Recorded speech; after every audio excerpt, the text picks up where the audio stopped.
They called me the IT girl, like I was disposable, like the entire infrastructure I built from scratch was just another line item on their budget spreadsheet. No documentation, no backup admin, just me and the root access to their $5 million system. So when they fired me on a Tuesday morning, security escort and all, they didn't realize one crucial detail. I held the kill switch. 24 hours later, their servers went dark. Databases vanished. Every automated workflow I'd coded over 4 years simply ceased to exist. They thought they were cutting costs. Instead, they cut their own throat. My name is Morgan Blake, and for 4 years, I was the ghost in Crimson Ridge Ventures' machine. You wouldn't notice me in the Boulder office, just another 28-year-old in jeans and a hoodie. Earbuds perpetually in, fingers dancing across 3 monitors while everyone else played startup theater in the glass conference rooms. They saw me as furniture, background noise, just the IT girl. They had no idea I was their god. Every line of code that made their venture capital firm run. Mine. The automated deal flow system that processed millions in investments, built it from scratch. The proprietary analytics dashboard that made them look like geniuses to their LPs, designed it during my lunch breaks. The security infrastructure that kept their sensitive financial data locked down tighter than Fort Knox. That was my masterpiece. 4 years ago, Crimson Ridge was still using Excel spreadsheets and Gmail. I transformed them into a tech-forward powerhouse, architecting everything on custom servers I configured myself. Not AWS, not Azure, my own setup, because I knew exactly what they needed and exactly how to build it. The irony? I was the only one with root access, the only one who understood how all the pieces fit together. And I liked it that way. Then Liam Travers arrived 6 months ago, our new CEO, fresh from some Fortune 500 dinosaur. All swagger and buzzwords. He'd stand behind me during deployments, asking questions like, "Can't we just use Salesforce for this?" while I was writing custom API integrations that saved them hundreds of thousands annually. The tension started small. Requests to document my processes. Suggestions about bringing in additional technical consultants. Questions about redundancy and knowledge transfer. I wasn't stupid. I knew what was happening. They wanted to commoditize me, turn my brain into a PDF they could hand to someone cheaper. Last month, they hired Derek Chenson, some hotshot senior technical advisor with an MBA and a certificate in digital transformation. He couldn't write a bash script if his life depended on it, but he sure could make PowerPoints about optimizing our technical human capital. I watched them circle like vultures. Karen Whitmore from HR started scheduling check-ins about my career development path. Liam began excluding me from strategy meetings, saying they were above my pay grade. They assigned Derek to shadow me, to learn the systems. I smiled. I documented exactly what they asked for. Surface-level procedures that looked comprehensive but revealed nothing about the intricate dependencies I'd woven through their infrastructure. I gave Derek tours of our setup, showing him dashboards while keeping the real controls hidden behind authentication layers only I could access. They thought they were being clever. They thought I was just another replaceable cog who didn't understand the game being played. They were wrong. Tuesday morning arrived like a guillotine. I should have seen it coming when Karen Whitmore's assistant messaged me at 8:47 a.m. "Can you please come to conference room C? Karen and Liam need to speak with you." No subject line, no context. Just that clinical corporate summons that makes your stomach drop before your brain catches up. I saved my work, locked my screens, and walked down the hallway past the motivational posters and ping-pong table nobody used. Through the glass, I could see them. Karen with her HR poker face and manila folder, Liam adjusting his Apple Watch, and 2 security guards lingering by the door like vultures. "Morgan, please sit." Karen gestured to the chair across from them, the termination seat. I realized, the one positioned so you couldn't easily leave. "We appreciate you coming," Liam started, not meeting my eyes. "As you know, Crimson Ridge has been evaluating our operational efficiency. The words blurred together. Restructuring, redundancies, difficult decisions, strategic realignment, corporate euphemisms for, "We're throwing you under the bus." I watched Liam's mouth move, thinking about how 3 days ago I'd stayed until midnight fixing a critical database error that would have cost them a 7-figure deal. Effective immediately. Karen slid the folder across the table. Your position is being eliminated. Position? Not me. The position. Like I was just a budget line item they could erase. You'll receive 2 weeks severance, she continued, her voice rehearsed. Your health insurance continues through the end of the month. Company property must be returned immediately. Security will escort you to collect your personal belongings. My laptop, I started, already been secured. Liam finally looked at me, and I saw it then, fear flickering behind his corporate confidence. It has revoked your access to all systems. Like I wasn't the one who built those systems. Like Derek Chenson and his PowerPoints could suddenly manage infrastructure he couldn't even navigate without my documentation. Do you have any questions? Karen asked. Pen poised over her checklist. I had 1,000 questions. Like how they plan to run tomorrow's automated reports without knowing the cron job passwords. Like who would handle the encrypted backup protocols I'd designed. Like whether they realized their entire disaster recovery plan existed only in my head. Instead, I asked, who's taking over my responsibilities? We have a transition plan in place. Liam said too quickly. Derek will be assuming technical oversight. I almost laughed. Derek, who last week asked me why we couldn't just put everything on Google Drive. Derek, who thought SSH was a type of encryption. Derek, who'd been copying my documentation files without realizing I'd been feeding him worthless surface-level procedures. I need you to sign these. Karen pushed more papers forward, non-disclosure agreements, non-compete clauses, the usual legal theater. I signed. What did it matter? They thought these papers protected them. They had no idea what they really needed protection from. The security guards flanked me as we walked to my desk. 3 monitors dark. 4 years of my life reduced to a cardboard box. I picked up my coffee mug, my succulent, a photo of my dog. Personal items only. Nothing that belonged to the company. But they'd already made the fatal mistake. Everything that truly mattered, every critical system, every essential process, belonged to me. Not legally, perhaps, but practically, functionally. They just fired the only person who knew how to keep their worlds spinning. Your badge! The guard held out his hand as we reached the lobby. I unclipped it slowly, feeling the weight of the magnetic strip that had opened every door in this building. Handed it over. The guard swiped it through a deactivation device with a satisfied beep. Your parking pass. I placed it on his outstretched palm. Any other company property? No. I lied, because they didn't know about the VPN configuration on my personal phone, the SSH keys saved on my home server, the backdoor I'd built 3 years ago when they'd asked me to create remote access for myself during a snowstorm and never asked me to remove it. They thought they were so thorough, so careful, so smart.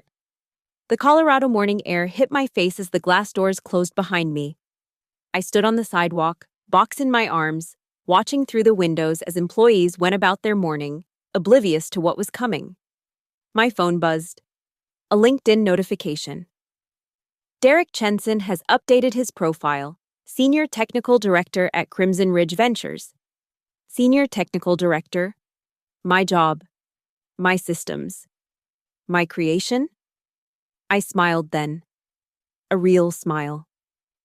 The first genuine expression I'd allowed myself all morning. They thought they'd fired just another IT girl. Another replaceable tech worker.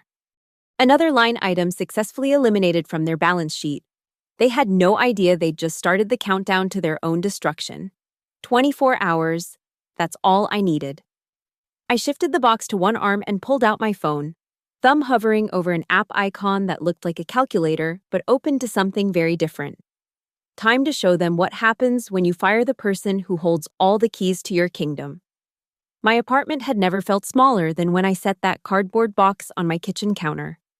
28 years old, 4 years of my life erased before lunch. The succulent looked pathetic next to my coffee maker, like a refugee from a corporate war. But I didn't have time for self-pity. I had work to do.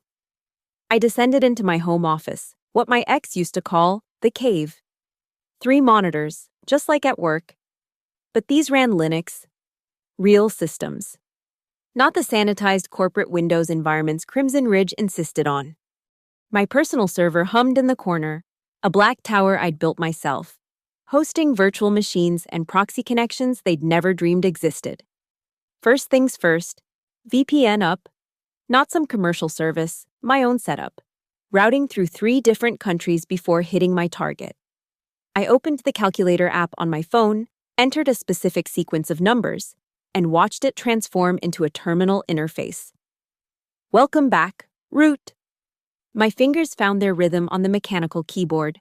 Commands flowed like poetry, each line a step deeper into the infrastructure I knew better than my own heartbeat. SSH into the backup server they didn't know about, the one I'd spun up 3 years ago for testing and never decommissioned. Status: active, beautiful. Every good architect builds with redundancy. But I'd built something else. Dependency. Invisible. Elegant dependency. Each system relied on authentication tokens that refreshed from a central authority. That authority, a small process running on a server registered to a company that didn't exist. Paid for with cryptocurrency. Hosted in a data center in Romania. I'd called it my insurance policy. Today, it became my weapon. The plan unfolded in my mind like a symphony. Phase 0. What I'd named it during one of those late nights when I realized they'd never appreciate what I'd built. A complete systemic withdrawal. Not destruction, that would be criminal. Just absence. The removal of every custom element I'd created, every bridge I'd built, every solution I'd architected. They wanted to eliminate my position? Fine, I'd eliminate my contributions. I pulled up the dependency map I'd maintained offline. Their customer relationship management system, built on an open-source platform but held together by custom modules I'd written. Their financial modeling tools, Excel spreadsheets that pulled data through APIs I'd created.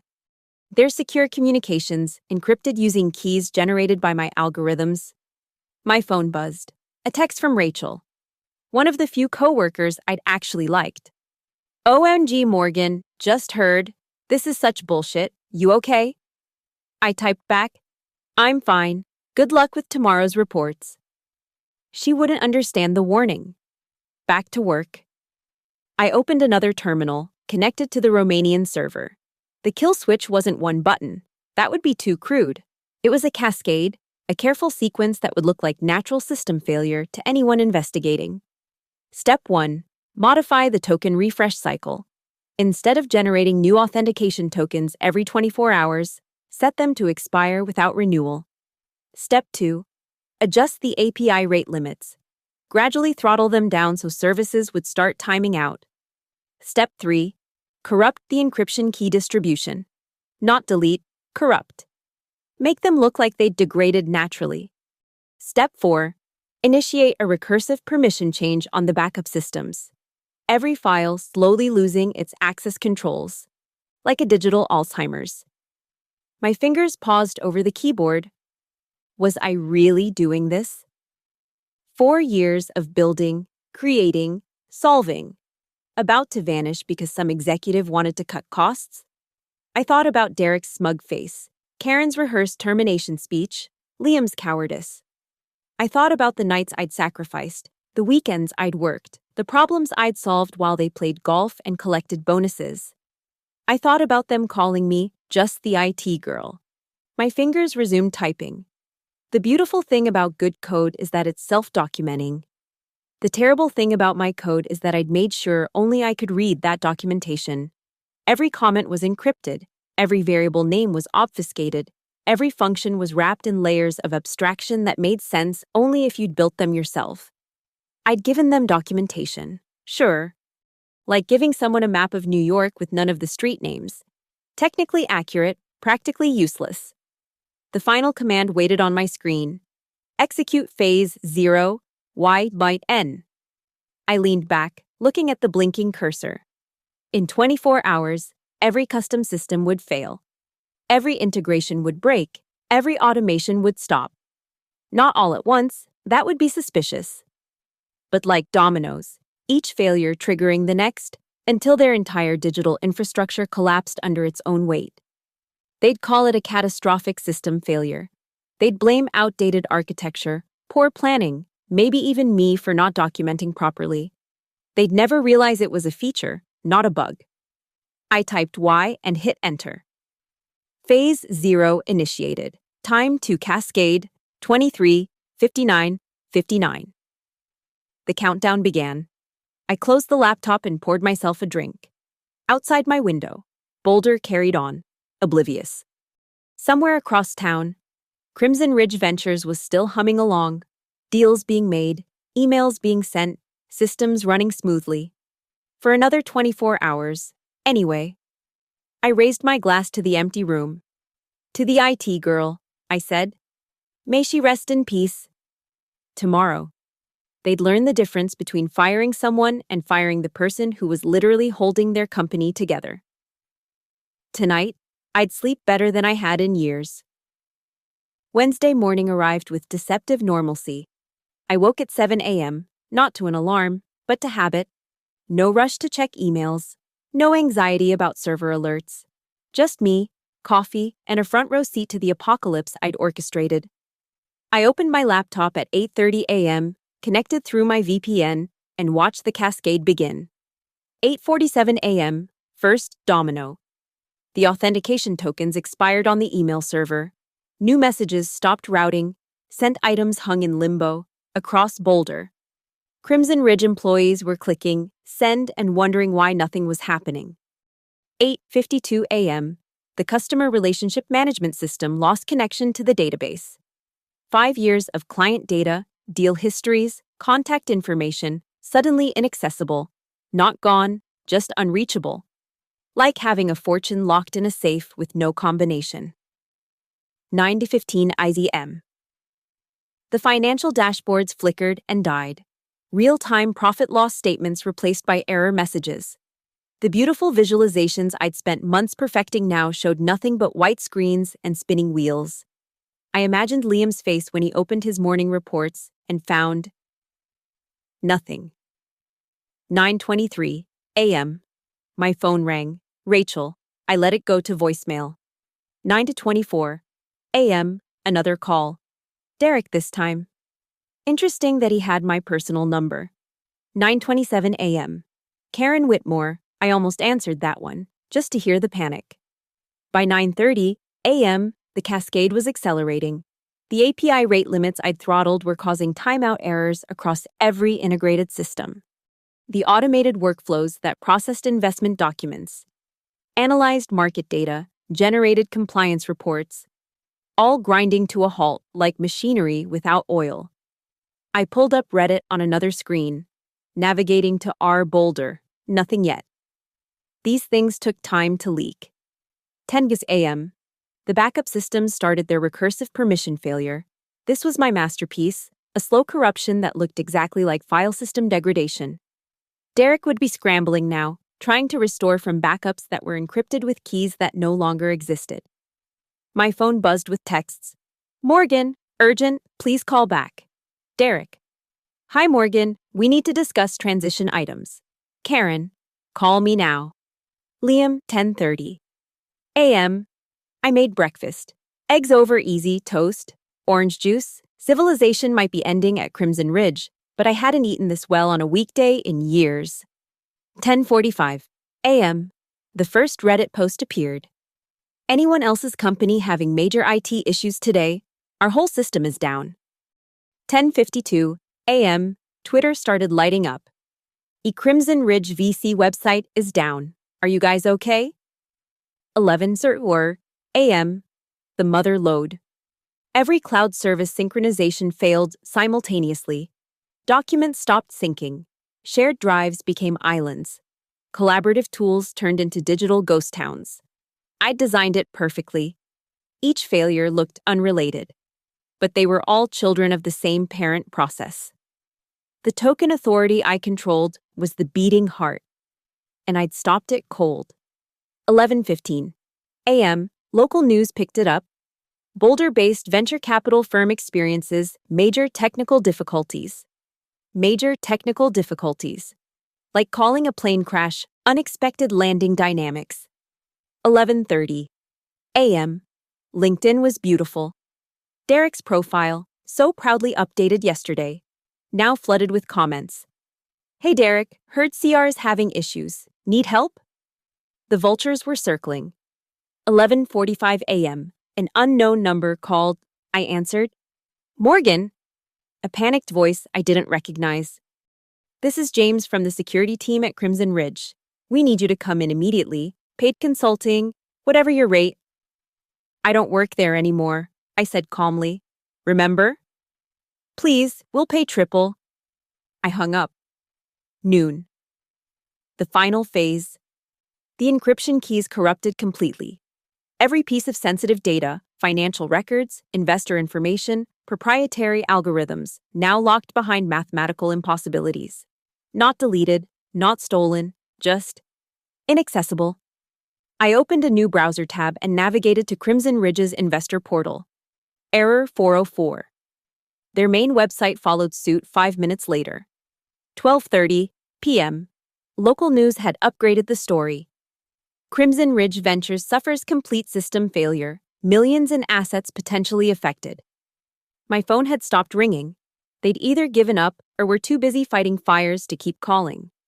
1 p.m. I checked the Romanian server one last time. Phase 0, complete. Every custom system I'd built, every integration I'd crafted, every solution I'd engineered, gone like morning mist. The infrastructure remained, empty shells of servers and databases. But the logic that made them dance, that died with my access. 1:15 p.m. An email somehow reached my personal account. From Liam, probably sent from his phone. Morgan, we made a mistake. Please, we need you. Name your price. We'll make this right. I archived it without responding. 2:00 p.m. The news had gone regional. Colorado tech firm loses entire digital infrastructure in unprecedented system failure.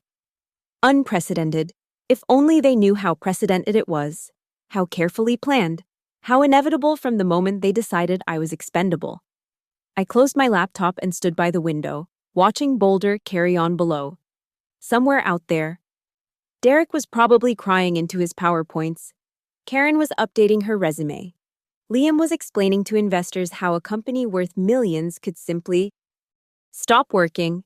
They'd rebuild eventually. Hire real IT professionals. Implement proper procedures. Create actual redundancies. It would cost them millions and months. But they'd survive. But they'd never forget the day they fired the IT girl and lost everything. My phone buzzed one more time. A text from an unknown number. You win. Please, just tell us how to fix it. I turned off my phone and smiled. They still didn't get it. There was nothing to fix. I hadn't broken their systems. I'd just taken mine with me when I left. By Thursday morning, the tech press had picked up the story. TechCrunch, Ars Technica. The Verge, all running variations of the same headline. How did a $50 million venture firm lose everything overnight? I read the articles over coffee, noting the careful dance around the truth. Sources inside Crimson Ridge blamed everything from cyber attacks to infrastructure decay.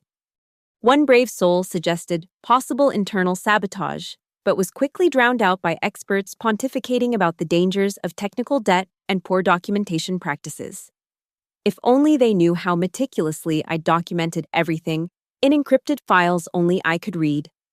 The real entertainment came from the comment sections. IT professionals everywhere recognizing the pattern, even if they couldn't prove it. Bet they fired their sysadmin, one wrote. This is what happens when you treat IT like a cost center instead of critical infrastructure, added another. My favorite. Their new senior technical director probably couldn't even exit Vim. Derek had tried calling 17 times since yesterday. His LinkedIn profile now read, Technical Consultant, Open to Opportunities. But the best revelation came from an anonymous Reddit post on RCC's career questions. I work at Crimson Ridge. The truth is worse than the news reports. Our entire system was built by one engineer. She knew everything, had access to everything. We fired her Tuesday, Wednesday. It all died. We've hired 3 consulting firms. They say it could take 6-8 months to rebuild from scratch. We're hemorrhaging money. The government contract is gone. 2 major investors pulled out. This is what happens when you fire the person who is your infrastructure. I'd warned them, actually, multiple times over the years. We need redundancy, I'd said in meetings. Bus factor of 1 is dangerous. We'll address that in Q3, Liam would respond, which meant never. Documentation is critical. I'd pushed. What if something happens to me? You're not going anywhere. They'd laugh. You're part of the furniture. Furniture. Expendable. Replaceable. The memory made me refill my coffee with steady hands. By noon Thursday, the situation had evolved from crisis to catastrophe. A leaked internal email, probably from Rachel, good for her, revealed the true scope. Email systems, completely non-functional customer data, encrypted with unknown keys, financial records, inaccessible automated trading algorithms, offline compliance reporting, failed investor portal, 404, internal communications, dead project management, vanished source code, repositories, locked. But the killing blow was the government contract. $7.2 million for developing financial analytics tools for federal agencies, required weekly progress reports, strict data security protocols, and regular system audits. All impossible without functioning systems. The contract had a brutal cancellation clause. Not only would Crimson Ridge lose the remaining $5 million in payments, they'd have to refund the $2.2 million already received. I knew this because I'd built the secure environment for that contract. I'd configured the audit trails, I'd written the automated reporting systems, and I'd made sure they all depended on authentication tokens from my Romanian server. Another Reddit post caught my eye, this time on r sysadmin. To the engineer who architected the Crimson Ridge failure, you're my hero. This is the most beautiful example of the bus factor I've ever seen. They fired their single point of failure and learned why that title matters. The comments were split between admiration and ethics debates. Some called it criminal sabotage. Others argued it was natural consequences. The legal experts pointed out the beautiful ambiguity. Nothing was destroyed, nothing was stolen. Systems had simply stopped working after the person who understood them left. Good luck proving malicious intent when the victim had fired the only person who could maintain their infrastructure. My phone, turned back on for the entertainment value, showed 53 missed calls. The voicemails painted a descent into madness. Tuesday. Hi Morgan, please call back about transition documentation. Wednesday morning. Morgan, we're experiencing some technical difficulties. Please call urgently. Wednesday afternoon. This is Liam. We need you back. Paid consulting, name your rate. Wednesday evening. Please, we'll double your salary. Triple. Just help us fix this. Thursday morning. Our lawyers say you're obligated to help. Call back or face legal action. Good luck with that lawsuit.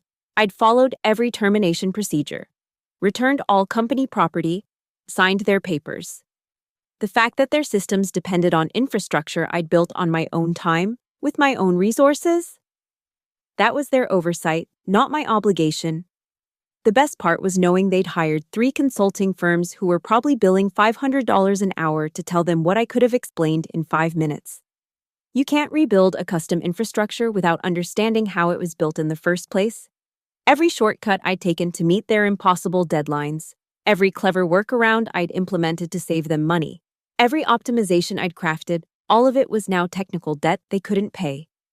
They'd wanted to eliminate redundancy to cut costs. Congratulations. They'd succeeded. By Thursday evening, the story had evolved. Crimson Ridge Ventures faces potential bankruptcy after catastrophic tech failure. Ease. Their portfolio companies were jumping ship. Employees were updating LinkedIn profiles.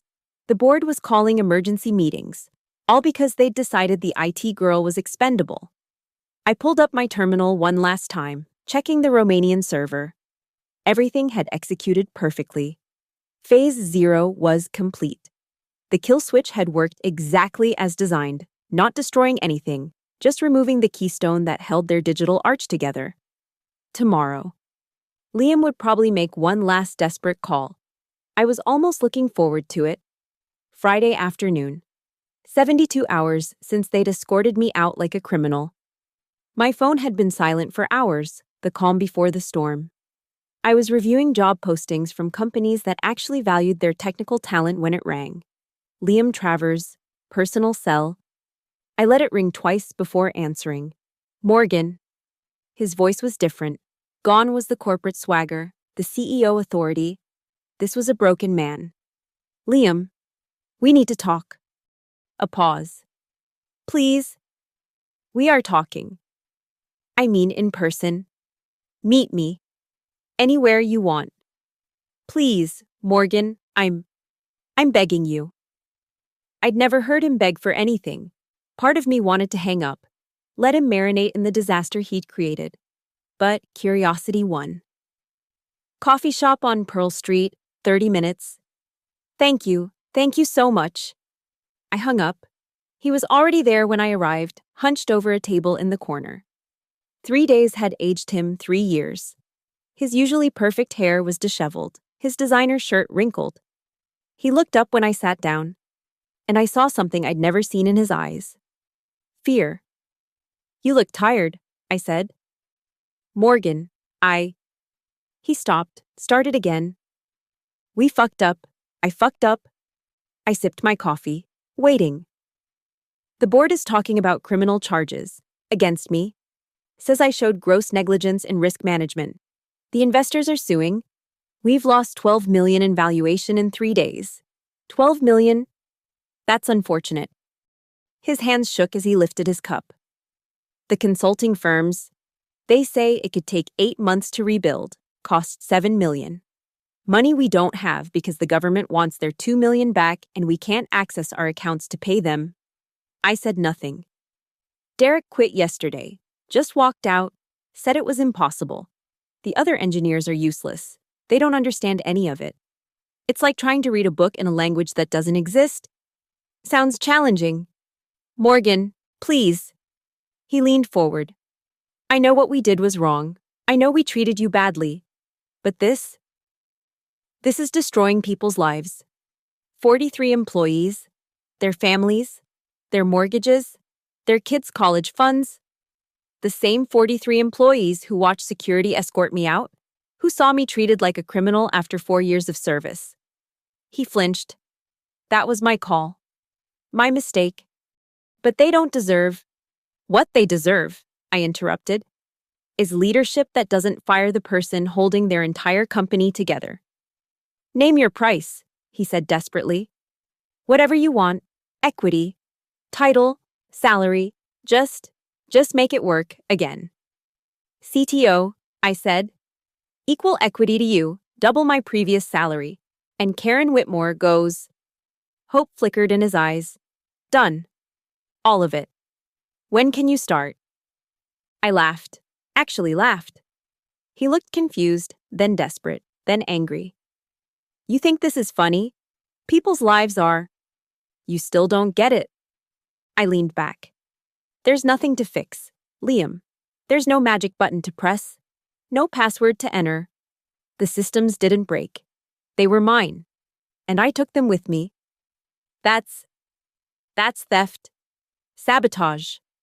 We'll sue. For what? I followed every exit procedure, returned all company property. The infrastructure still exists. Your servers are still running. The databases are still there. You just can't access them because the authentication system that I built on my own time, with my own resources, hosted on my own servers, is no longer available to you.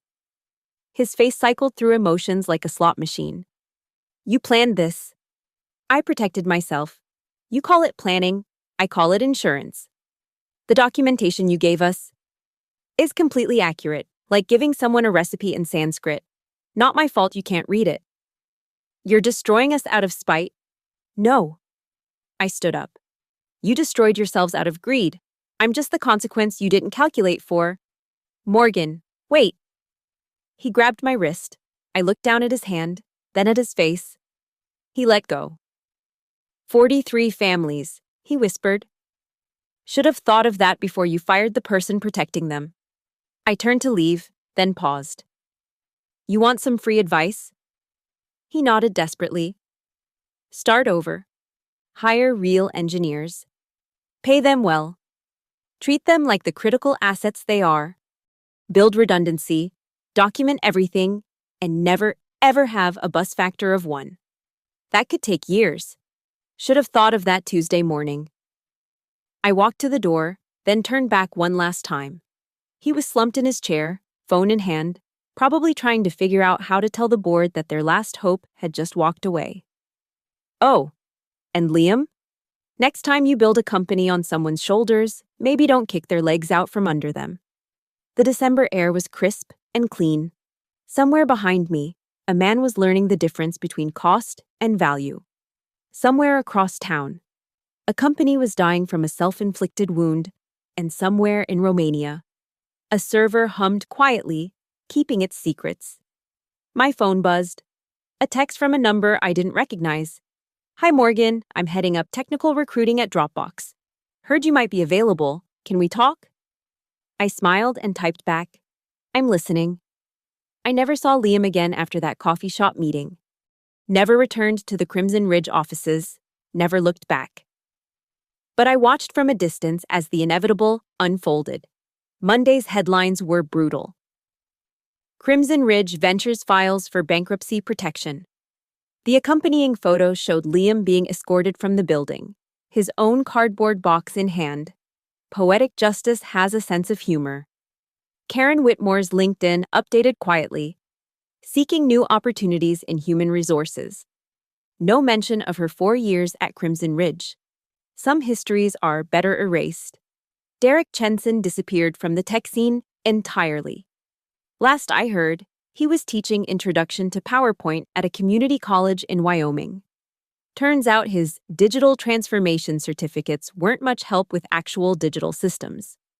Rachel messaged me a month later. Got a new job at Google. Thanks for the warning about the reports.